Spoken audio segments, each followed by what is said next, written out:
the war of the heavens, the reestablishment of the temples of divinity by Thoth. There are several stories here in the Western Hemisphere regarding the Thoth myth that give us at least a glimpse into the picture of the Egyptian-Mayan connection. As well as there are several archaeological sites and a myriad of ancient artifacts. See the proof. Not that anyone really needs it, but these artifacts that can give a certain degree of credence, to the fact that the Egyptians were here. Oh yeah, here. Turtle Island, Pangaea, America.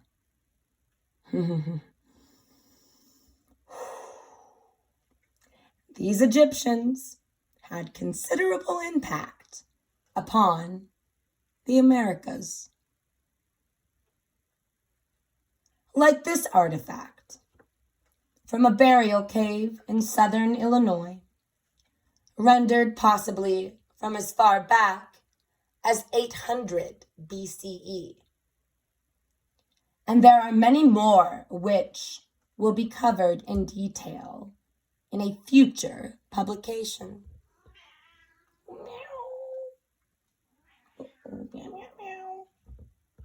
Air quoting here.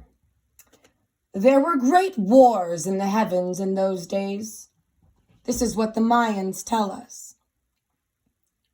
Almost all of the earth was destroyed in these wars as the gods fought each other and flew their flying machines. The Sun Kings, who were the children of those who came from the stars, were almost all destroyed.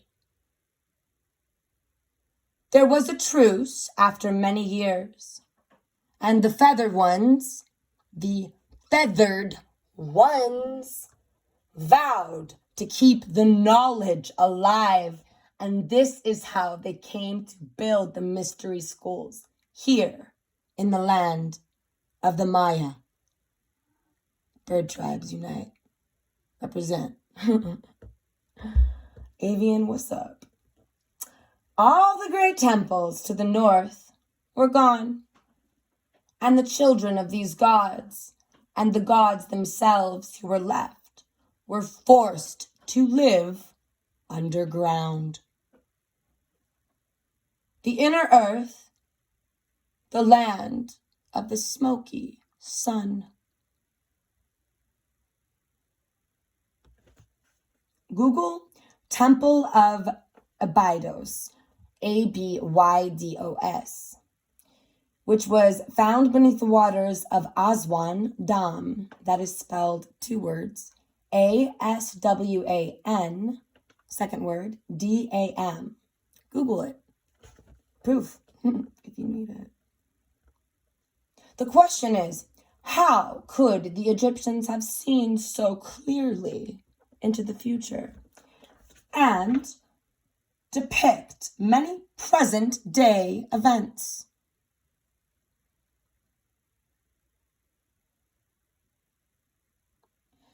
Looking at these artifacts, oh my gosh, Google Abydos Dam, oh my goodness. Look at them. I see what should not be there. Supposedly, helicopters didn't exist back in those ancient times, did they? Check it. Look at that. I have to show you. Pretty mind-blowing. What in the world? Ooh, ooh. But look at that. Right. There is no way that the Egyptians could have dreamed these images up.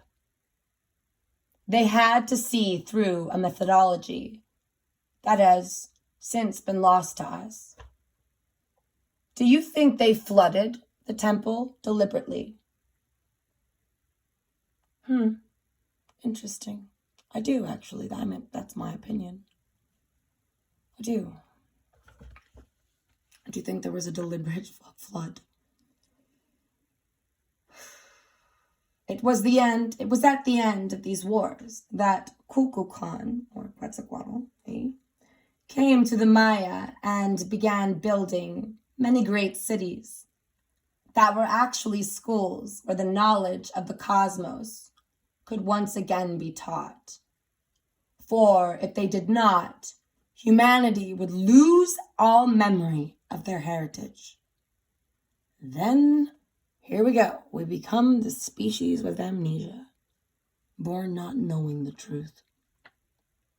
But it's in there. It's time to tap into the truth. That was me. I'm going to continue reading Ghost Wolf's words. Kukulkan would bring many of these children of the gods with him to assist in the teachings in these mystery schools.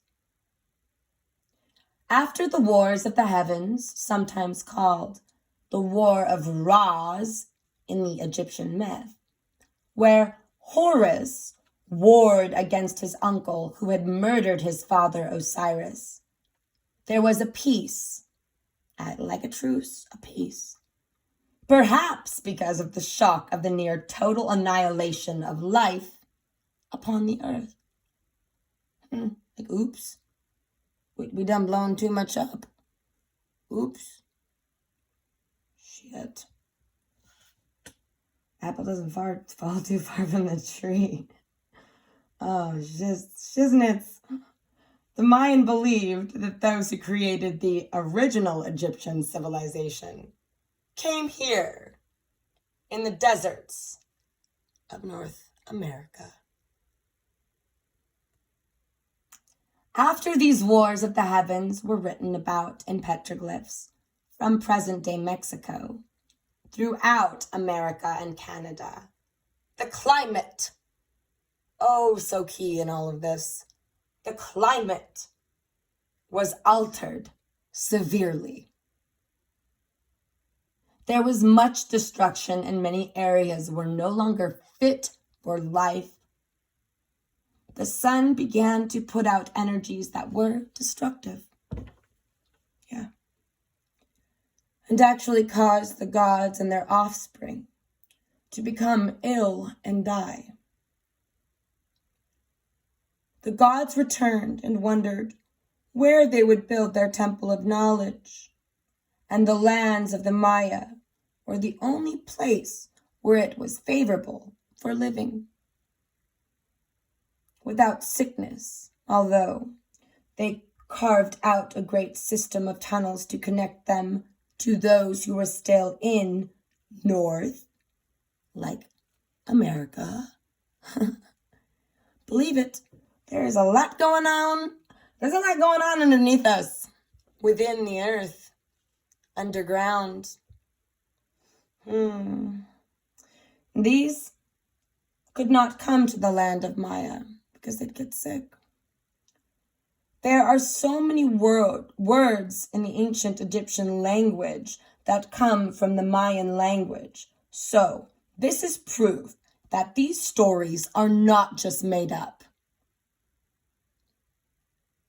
Don Ramirez, Mayan elder. In fact, that was not Ghost Wolf's writing. Don Ramirez, Mayan elder, through Ghost Wolf, through me and we, because there's a lot of us that are waking up, coming together, hopping on the reality bandwagon. As the shift has hit the fan, timelines are merging. Ooh. Stay woke in the Alakin Oh,